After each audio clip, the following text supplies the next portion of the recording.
Okay, we think we've got a scoop here, a story that nobody else has figured out. It starts in Michigan.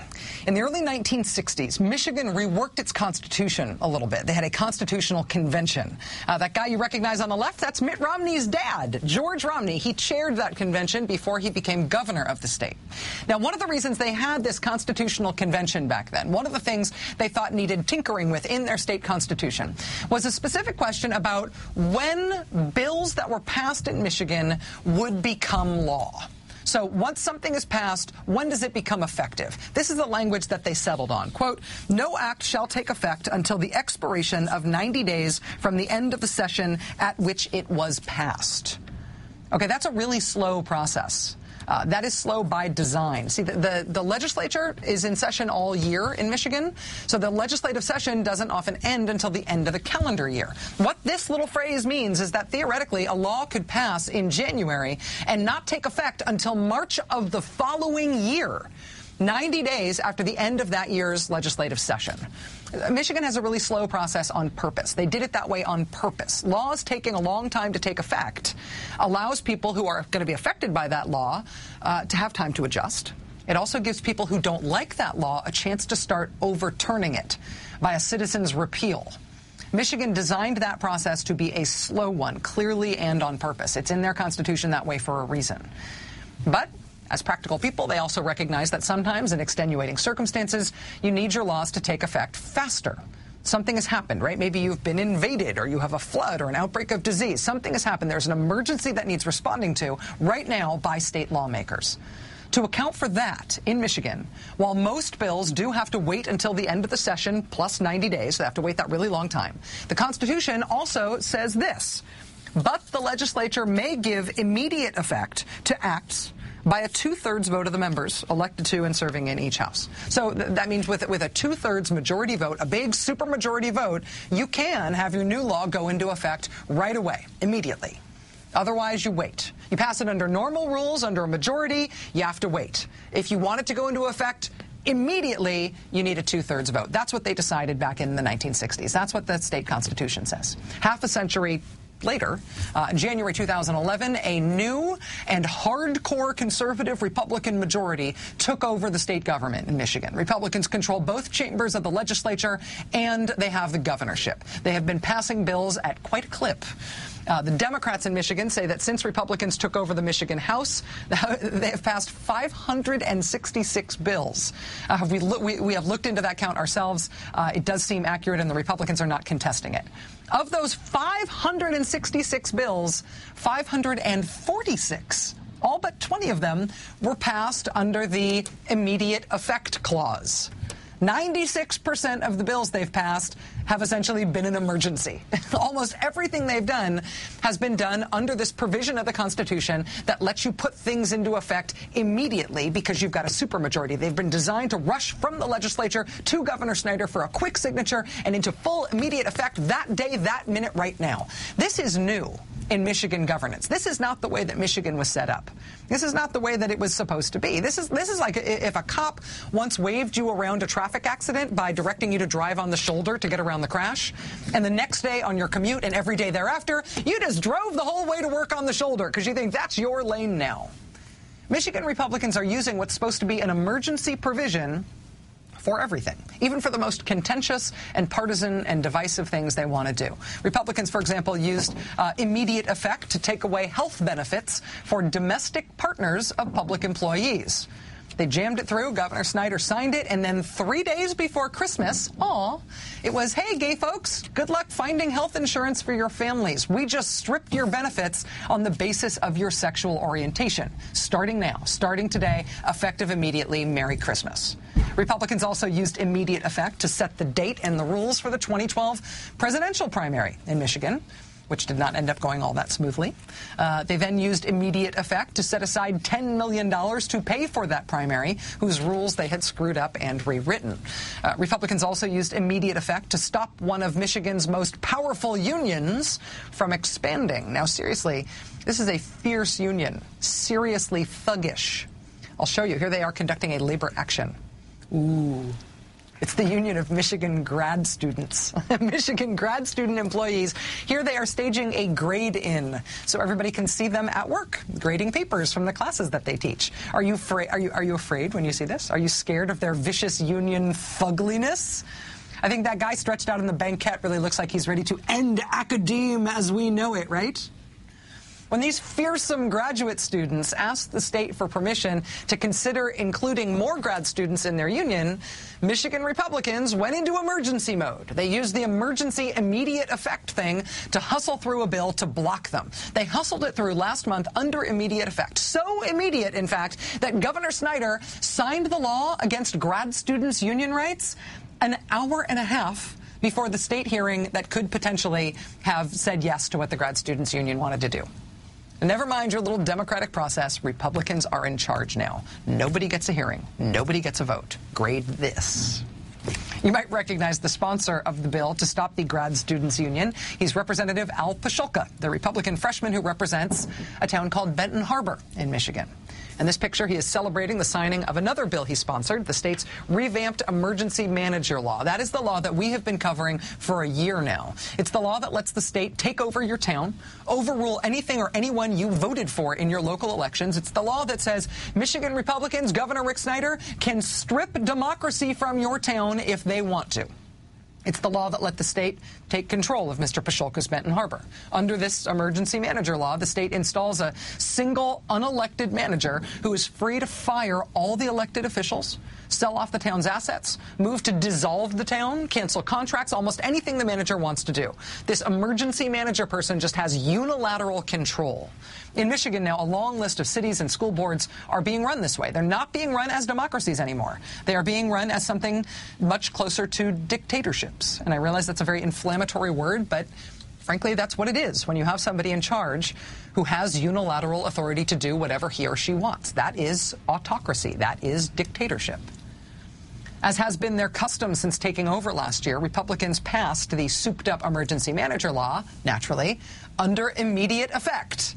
They passed it on March 15th last year. The next day, the governor signed it, and it took effect right then, immediate effect. And then less than a month later, Benton Harbor's emergency manager seized all power in Benton Harbor, took power from the town's elected mayor and elected commission. In the span of 1 month, starting with a bill sponsored by Benton Harbor's own representative, Michigan Republicans routed the democracy of that mostly poor, mostly African-American Michigan town. And they were just getting started. The new emergency manager law is the reason that Pontiac, Michigan, got its own new boss, who joked about himself being the tyrant in Pontiac. And remember the students who got arrested in Detroit last year for protesting the planned closing of the Catherine Ferguson Academy, the school for pregnant girls and young moms? The idea of closing that school was made possible by the new emergency manager law because the state-appointed czar for the city's schools didn't have to listen to the elected school board anymore. Democracy didn't matter anymore. Now, those girls did end up saving their school, but just barely. Now, here is the crazy thing. This is the thing that we have been digging for since we first got wind of this story last week. It is astounding enough that I almost can't believe it, I have to tell you. My mind almost cannot compute what I am about to tell you, that we reported this out carefully so we can tell you this with confidence. Under the Michigan Constitution, remember, again, you can only make a law take effect immediately if you have a two-thirds majority, if you have a supermajority. Michigan Republicans don't have that. In the House, they don't have a two-thirds majority. In order to get two-thirds on any vote, House Republicans would need the help of almost a dozen Democrats. You need 63 lawmakers on your side before you get what the state constitution says you can have if you want that immediate effect, right? You need 73 votes to take effect right away. So for the emergency manager law, for example, Democrats voted against that law in a block. Republicans did pass it with their 62 votes, and 62 votes is enough to pass it, but it's not nearly enough for it to go into effect immediately. But regardless, they just attached immediate effect to it anyway. Look, it's in the record. Quote, Representative Stamas moved that the bill be given immediate effect. The motion prevailed. Two-thirds of the members serving voted therefore. That did not happen. I do not see how that could be true. Republicans don't have a two-thirds majority, and Democrats all voted against the bill. So you're telling me that a dozen Democrats voted against this radical emergency manager takeover law thing, this bill that they hated. Democrats voted against it. And then once it passed anyway, over their objections, they decided, oh, well, it passed. I guess I'll vote to put this thing into effect immediately. Seriously? I mean, if you look at the numbers you need for immediate effect in Michigan and the numbers that Republicans actually have, it does not seem possible that the emergency manager law, or maybe any of these laws, passed in the way Republicans are saying that they did. It didn't happen that way. For the past year, we have been reporting on Republican governance in Michigan. For the past year, we have called Michigan's emergency manager law the most radical Republican legislation in the country.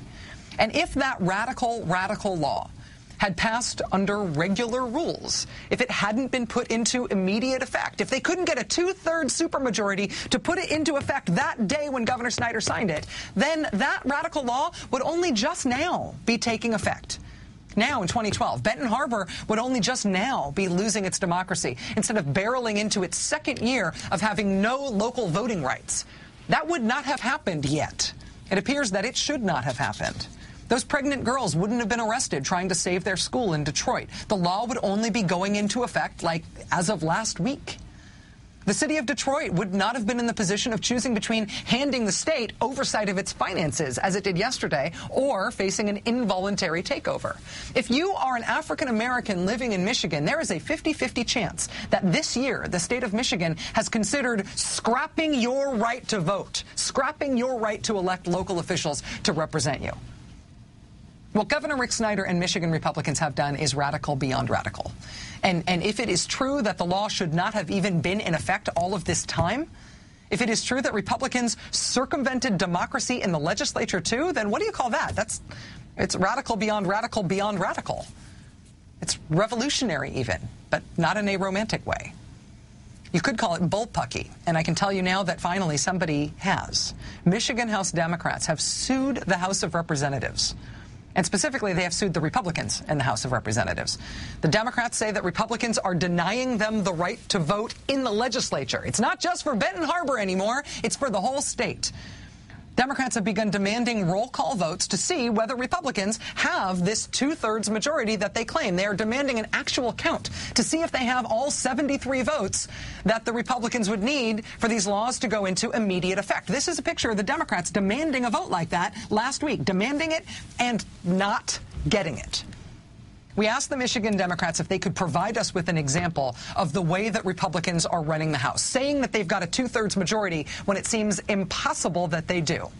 And they sent over this clip from last month. Now, this is amazing. What's happening here, the context here, is that Republicans have just passed a measure making it harder to get a repeal on the ballot, to get a citizen's repeal on the ballot. So, as you know, Michigan Democrats want to repeal that emergency manager law, right? Republicans, therefore, are trying to unilaterally change Michigan law to make it harder to repeal it. And naturally, they want that to take effect right away. Watch. Speaker recognizes Majority Floor Leader Stamas. Thank you, Mr. Speaker. Move for immediate effect. Speaker, the Majority Floor...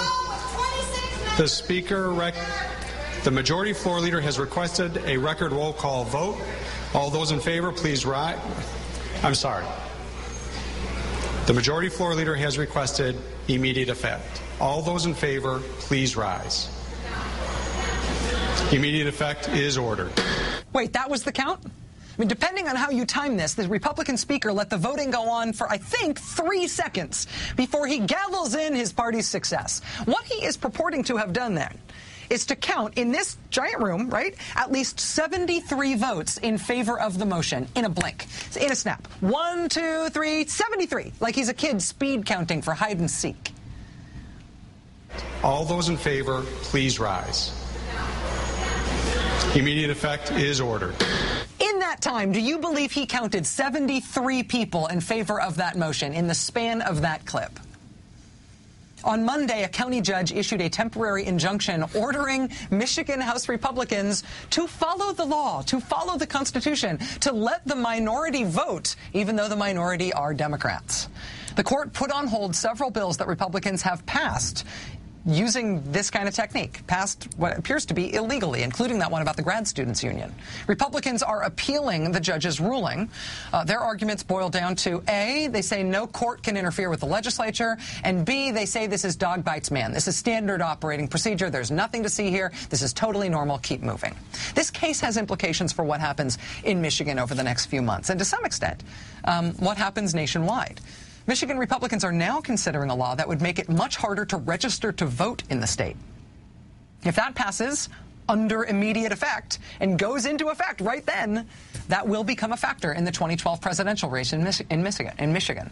Also, Michigan lawmakers voting, as you saw, on a bill that makes it harder to get a referendum on the ballot. That could affect the current drive to put the Rick Snyder emergency manager law up for repeal. Do you think that Rick Snyder and his fellow Republicans would like repealing his law to be a harder thing to do? And does anybody else get a say in that? The 2010 elections ushered in a lot of radicalized Republican legislatures and governors all across the country, and they have done a lot of radical things. Scott Walker is nationally famous for a reason. But what has happened in Michigan, I believe, is the most radical thing that Republicans have done anywhere in the country. They have eliminated democracy. They have eliminated voting rights at the local level in their state. They have tried to eliminate Democrats' voting rights in the state legislature. Whether you're on the left or you're on the right or you're in the center or if you don't particularly care about politics, if all you care about is that we have a form of government in this country called democracy, we vote. If you care about the idea that we still use voting here, we still use democracy, if you care about the Constitution, frankly, Michigan ought to have a flashing red light siren on it right now. Thank you for being with us tonight. Now it's time for the last word with Lawrence O'Donnell.